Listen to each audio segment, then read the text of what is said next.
Assalamualaikum warahmatullahi wabarakatuh. Pemirsa yang dirahmati Allah Subhanahu wa taala. Jumpa lagi dalam acara Inspirasi Syariah spesial Ramadan. Telah hadir bersama saya Ustadz Dadan Ahmad Hudaya. Kita akan membahas tema tentang Ramadan bulan kesabaran. Assalamualaikum Ustadz. Waalaikumsalam warahmatullahi wabarakatuh. Alhamdulillah sehat. Alhamdulillah sehat. Baik, Ustadz, kita akan membahas tema tentang Ramadan bulan kesabaran. Ya. Nah, kira-kira apa sih yang menjadi penting tentang topik ini, tentang masalah kesabaran di bulan suci Ramadan? Baik. Bismillahirrahmanirrahim. Assalamualaikum warahmatullahi wabarakatuh. Waalaikumsalam Pemirsa, warahmatullahi dimanapun wabarakatuh. Anda berada, Alhamdulillah kita akan bahas mengenai Ramadan bulan kesabaran. Ya. Kenapa kemudian kita bahas tentang topik ini? Karena tentu saja kita menisbatkan terkait dengan bulan Ramadan itu sendiri. Ya. Bahwa memang Ramadan itu disebut-sebut oleh banyak ulama, bahkan oleh Rasulullah SAW, bahwa Ramadan ini adalah bulan kesabaran. Kesabaran atas apa? Kesabaran untuk menjalankan ketaatan. Ketaatan apa yang diperintahkan oleh Allah Subhanahu wa taala, yaitu dalam melaksanakan kewajiban, salah satunya adalah saum atau berpuasa. Memang tidak mudah nih orang untuk menjalankan puasa. Buktinya banyak kalau kita lihat ke jalan-jalan, ya, kita tahu mereka muslim tapi tidak melaksanakan puasa. Nah, kita akan bahas mengenai Ramadan bulan kesabaran dalam artian dalam menjalankan ketaatan. Itu. Baik, jadi tadi seperti contoh, banyak yang kemudian kita sendiri umat Islam ada yang mengabaikan mungkin. Artinya buah kesabaran itu yang mungkin juga butuh oleh setiap kaum muslimin. Betul. Ya. Nah, sekarang seperti tadi manusia memiliki hawa nafsu, ya. Hawa nafsu, kemudian juga punya keinginan.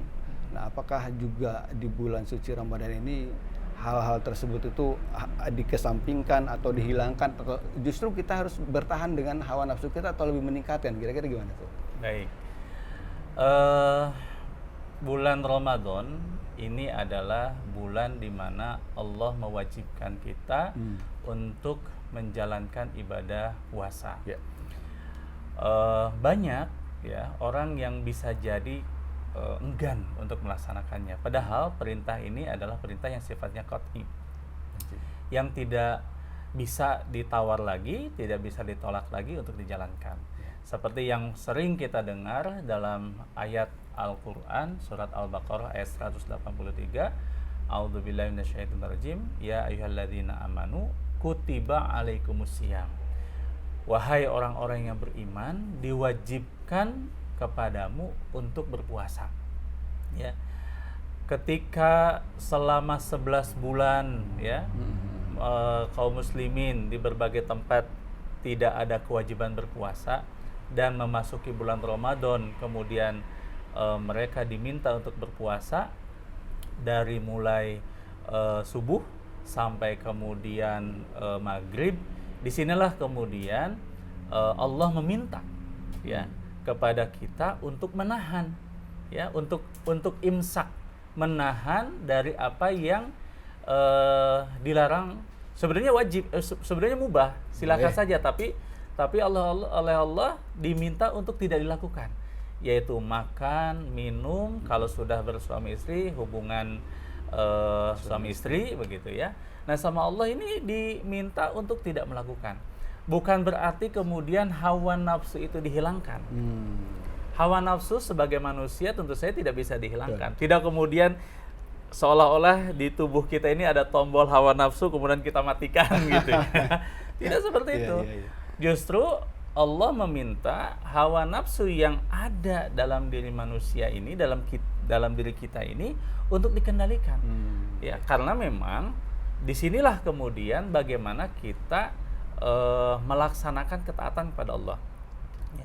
Sebetulnya terkait hawa nafsu ini bukan hanya ada pada bulan Ramadan, ya, tetapi maksudnya bagaimana kemudian mengendalikan hawa nafsu ini bukan hanya di bulan Ramadan tapi di bulan-bulan yang lain. Tetapi di bulan Ramadan ini tingkatannya lebih tinggi lagi begitu. Sesuatu yang boleh, sesuatu yang mubah dijalankan di siang hari oleh Allah diminta imsak dulu, ditahan dulu ya sampai kemudian berbuka ya di waktu maghrib baru boleh dilakukan. Nah, ini tandanya sebetulnya kita hawa nafsu kita ini hanya sementara saja, dan disitulah kemudian karena yang disuruh oleh Allah itu adalah terkait dengan orang-orang yang beriman ya, tentu saja kita semuanya sebagai orang yang beriman itu diminta untuk menunda dulu ya. Kalau di Indonesia mungkin hanya berapa jam tuh, dari mulai jam 5 mungkin ya, atau mungkin setengah 5 sampai jam 6 12 jam hanya 12 jam begitu. Dan ini bagi orang yang sudah taat, sudah diberikan kemampuan untuk taat, itu mudah-mudah saja. Nah, bagi yang susah, bagi yang sulit, nah disinilah kemudian kesabaran ini harus dihujamkan untuk menjalankan ketaatan ini begitu. Jadi kembali ke pertanyaan tadi bahwa bukan berarti hawa nafsu itu dihilangkan, tetapi justru kita sebagai manusia mengendalikan. Ya. Nah, tadi dari 12 bulan ya, 11 bulan kita tadi diberikan keleluasan untuk melakukan apa saja yang memang di situ ada kebaikan. Di bulan Ramadan 1 bulan ini kita dituntut untuk sabar. Nah, kira-kira nih apa sih kemudian bagi kita manfaat sabar itu dalam kehidupan itu seperti apa gitu? Baik. Sebetulnya memang Ramadan ini kalau kita kaji lebih dalam banyak hikmah, banyak pelajaran-pelajaran bagi kita yang khusyuk, yang serius menjalankannya. Karena sebetulnya hakikat dari melaksanakan puasa ini adalah sebetulnya bagaimana kemudian kita menghujamkan kesabaran. Ya, kalau misalkan kita lihat anak-anak kita ya yang masih mungkin SD, ketika di awal sudah berpuasa itu kan sudah merengek-rengek ya, ingin berbuka, kemudian tidak tahan dengan cuaca, bahkan mungkin tidak tahan dengan suasana teman-temannya yang tidak berpuasa. Nah, sama halnya kita sebagai orang dewasa juga sama. Kesabaran ini adalah dalam rangka bagaimana kita menjalankan ketaatan tadi.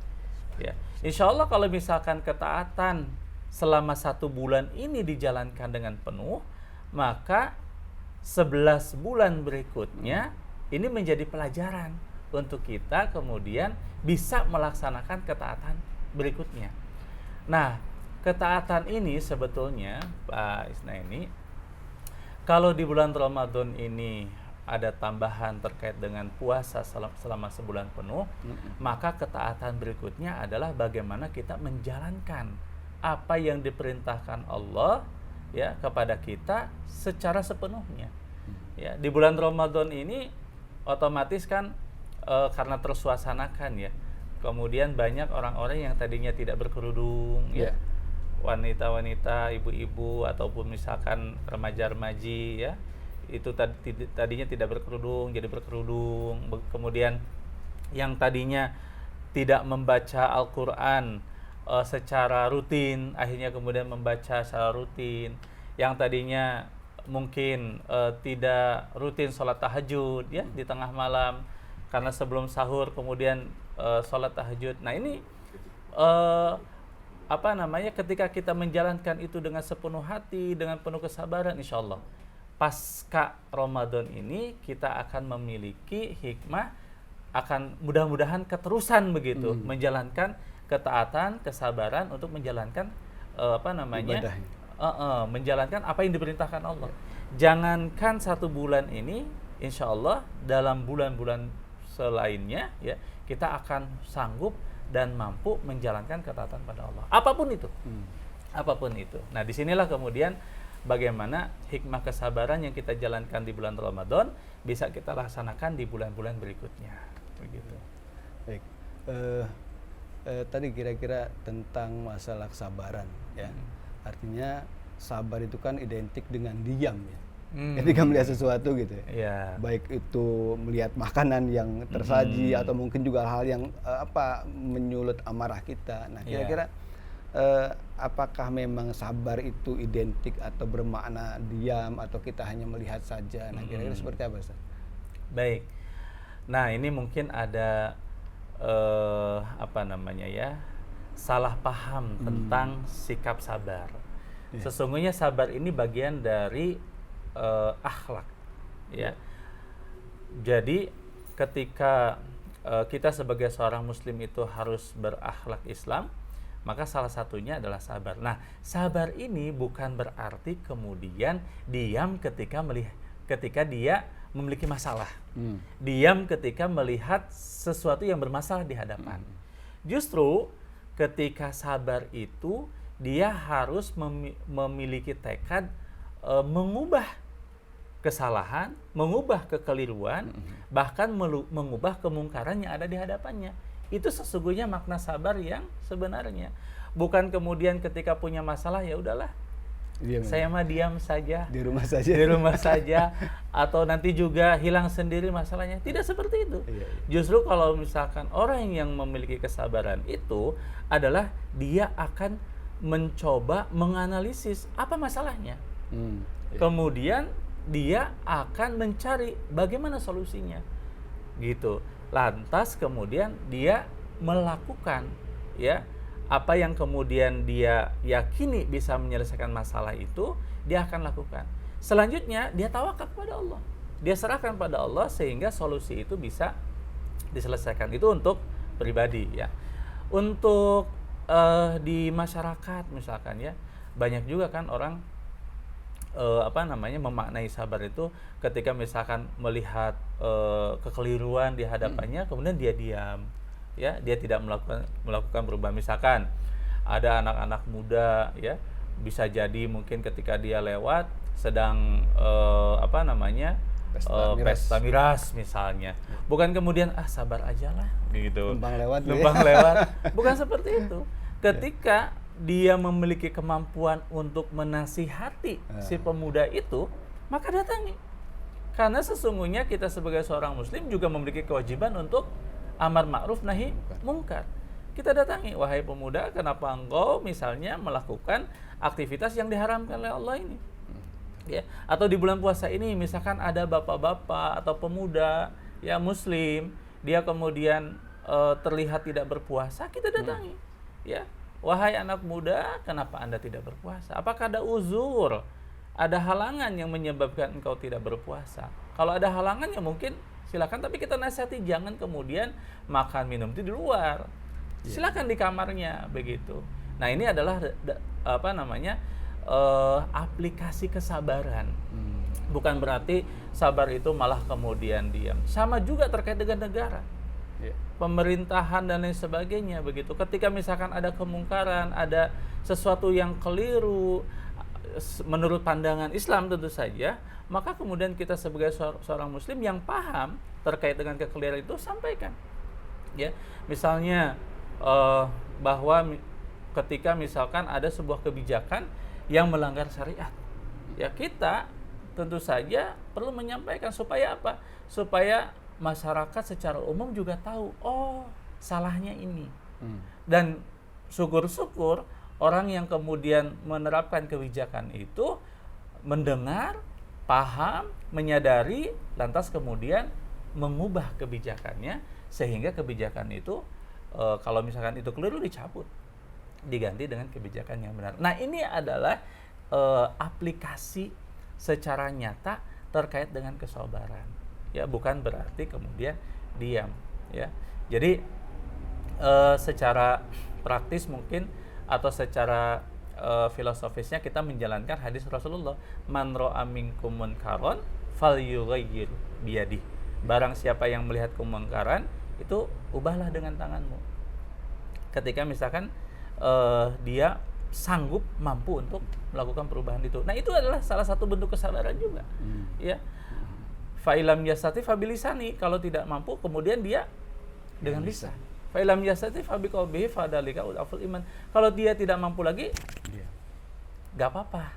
Dengan hati yang kita tidak ridho. Tapi masa kemudian kita langsung menyerah dulu? Iya, belum dicoba gitu. Belum juga kita kemudian menasehati, belum juga kita kemudian menyampaikan dengan tangan kita. Kalau misalkan kita sebagai ketua RT, ketua RW ada kemungkaran di hadapan kita, ya tegur. Karena itu adalah bagian dari kewajiban dari pemimpin tadi. Nah, ini adalah bagaimana kemudian di Ramadan ini sebagai bulan kesabaran kita justru bukan diam, tetapi justru kita melakukan aktivitas kebaikan, melakukan aktivitas amal ma'ruf nahi mungkar, tentu saja secara ahsan begitu. Baik. Jadi ternyata kita tidak dianjurkan untuk diam. Iya. Harus bergerak. Rugi kalau diam, apalagi ini bulan puasa. Betul. Amal bulan puasa itu dibalas oleh Allah berlipat-lipat. Tapi ada sebuah hadis yang pernah saya baca, ketika malah kemudian kita melakukan kemungkaran, mendiamkan kemungkaran, Allah pun tidak senang, Allah pun tidak ridho. Bahkan bisa jadi kita ditimpakan dosa. Masya Allah. Jadi jangan sampai kemudian kita di bulan Ramadan hanya kemudian melihat banyak diskon pahala, ya kan? Banyak kemudian maksudnya bonus-bonus pahala dari Allah dan lain sebagainya. Tapi ternyata Allah pun akan menimpakan bonus dosa ketika di bulan Ramadan kaum muslimin malah melakukan kemaksiatan secara sengaja. Masya Allah. Baik. Ustaz. Kira-kira mumpung kita masih berada di bulan suci Ramadan, kira-kira nih pesan kesabaran apa yang memang akan disampaikan untuk pemirsa? Kira-kira. Baik. Pemirsa dimanapun Anda berada, di bulan Ramadan ini tentu saja kita harus selalu menghujamkan diri ya, ataupun berupaya sekuat tenaga untuk melaksanakan ketaatan-ketaatan kepada Allah Subhanahu wa taala. Karena kita tahu bahwa puasa ini kata Allah untukku. Ya, puasa ini adalah untukku. Dan Allah pun di bulan Ramadan ini telah memberikan sebuah keleluasan yang luar biasa melalui lisan Nabi, ya. Allah mengabarkan bahwa pintu-pintu surga itu dibuka, ya. Pintu-pintu neraka itu ditutup. Bahkan setan ataupun iblis pun dibelenggu. Ini sebetulnya memberikan kemudahan bagi kita sebagai seorang muslim untuk melaksanakan ketaatan tadi. Hanya kuncinya seberapa besar kesabaran kita untuk melaksanakan ketaatan tadi. Ya, seberapa kuat kemudian kita bisa menjalankan apa yang diperintahkan oleh Allah tadi. Nah, bagaimana kemudian kita bisa melaksanakannya?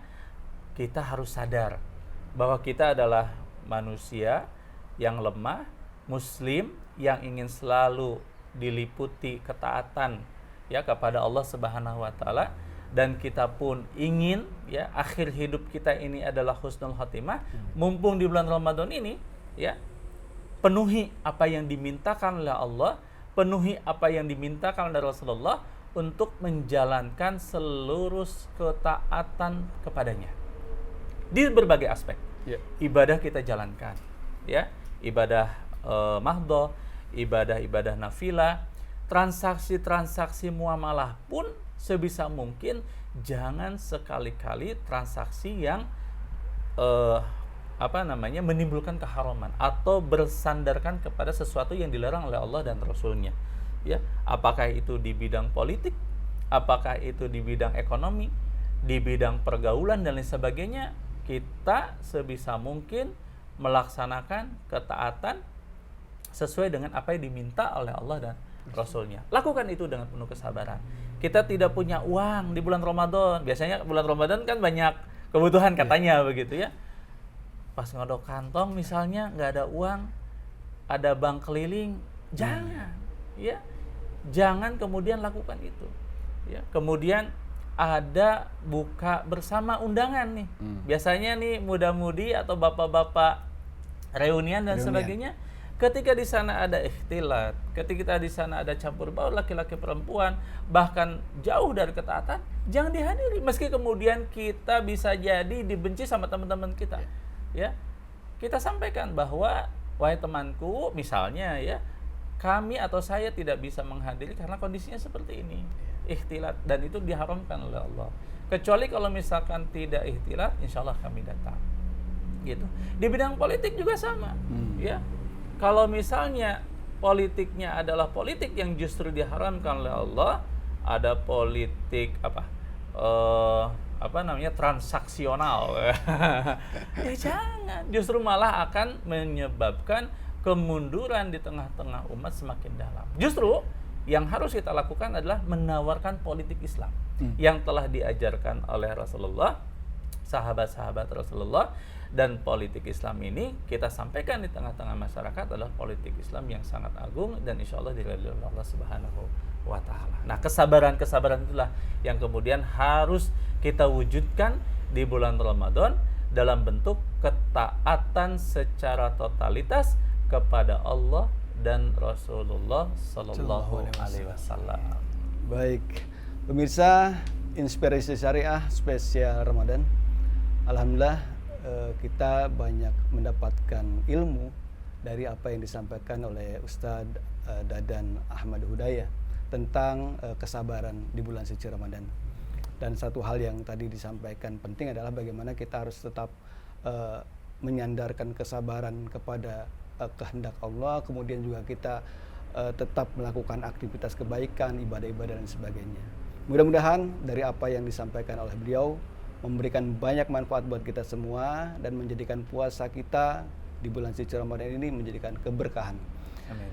Baik, demikian yang bisa disampaikan dalam kesempatan Inspirasi Syariah kali ini. Mudah-mudahan Allah memberikan waktu kepada kita untuk kemudian bisa berjumpa kembali. Terima kasih sekali lagi. Saya akhiri, billahi taufik wal hidayah. Wassalamualaikum warahmatullahi wabarakatuh. Waalaikumsalam warahmatullahi wabarakatuh.